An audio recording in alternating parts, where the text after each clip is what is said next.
एसे दुखु मोनदों बिथाङा, नाथाय बिथाङा जोंनि बयनिबो आंगो, गोबाव सम जोङो सोमावसारबोदों, ज' खामानि मावबोदों।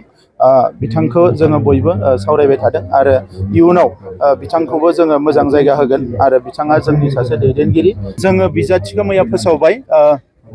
दिनै बयहाबो मोनसे बिबान फैबाय, जोङो खौसे जानो हायैनि थाखाय थांनाय मोननै टार्म जोंनि एमपिखौ जोङो खोमानानै लानांदों आरो नैबे समाव मोनसे मोजां खाबु फैदों। दिनै बयबो खौसे जानानै भट होनानै जोंनि सासे गावनिनो बिदा फंबाय हिसाबै जयन्त बसुमतारी बिथांखौ जोङो देरहाहोनायनि, मानोना एबार जोंजों लोगोसे बिजेपि, एजिपि आरो गोबां आफादफोरजों जों दंफायो। ओंखायनो एबार जोंनि बिजाथिया गोबां भटआव देरहागोन। ओंखायनो जोंनि माहारिनि सासेबो सुबुङा जाहाथे गावनि भटखौ आद्रि खालामा, मानोना क'क्राझार समस्तियाव जोंनि सासे एमपि नांगौ आरो बे एमपिखौ मोननो थाखाय इउपिपिएल दोलोल' नङा, बयबो खौसे जानानै भट होनानै गुबुन बायदिसिना खोथाफोरखौ बावथ'नानै जों खौसे जानानै आवगायबोनो थाखाय आं बयखौबो खावलायदों। राजु नार्जारि बिथाङा बिबान एंगारनायनि खोथा खोनानो मोनदों। एसे दुखु मोनदों बिथाङा, नाथाय बिथाङा जोंनि बयनिबो आंगो, आंनिबो बिथाङा असे फंबाय बायदि। जोङो गोबाव सम जोङो सोमावसारबोदों, ज' खामानि मावबोदों। बिथांखौ जोङो बयबो सावरायबाय थादों आरो इयुनाव बिथांखौबो जोङो मोजां जायगा होगोन आरो बिथाङा जोंनि सासे दैदेनगिरि। बे हिसाबै बिथांनि सायाव जि अननाय, बिथांनि सायाव जि सनमान, बे जोंनि पार्टिनिफ्राय अरायसम थाबाय थागोन आरो बिनिखायनो बेखौ। खारन राजु नार्जारिया बिराद गोथौ सानखांथिनि सासे सोद्रोमा।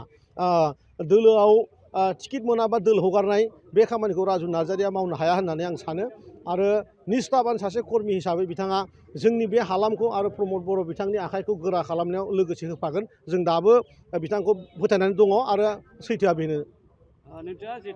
गोबां माने सानखांथि दङ। गोबां सानखांथिनि उनाव जेब्ला सानखांनानै मोनबाय जे जोंहा दलीय भाबै सासे सांग्रांथि आरो सेंग्रा सासे दैदेनगिरि नांगौ। खारन एमपि सासेखौ जोङो फाथायखांनायनि उनाव बिनि उनावहाय बिथांनि खामानिया एसे माने सरकारि आबहावाजों मिलायनांगौ जायो। गतिके सरकार बेंनाय आबहावायाव मिलायनांगौ जायो।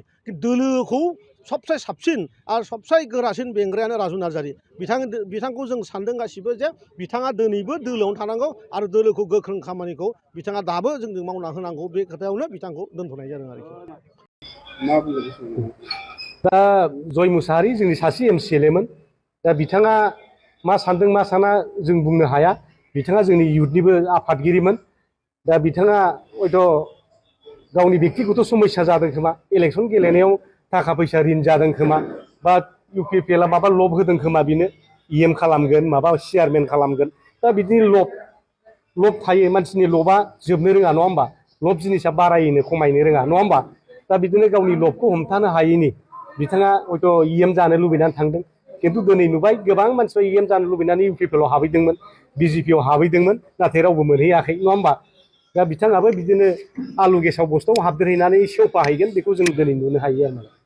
हिसाबै जेबो खथि जाया। जया थांदों, बेजों रावबो रायजो राजा थांफायाखै।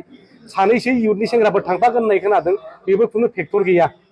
सालबारियाव रेजेक्टेड लिडार सासे जय मुसाहारि हिसाबै बे खुनुरुखुम दाख्लै देरहादोंमोन 350 भटआव। दा बे 350 भटआबो बेना गैला।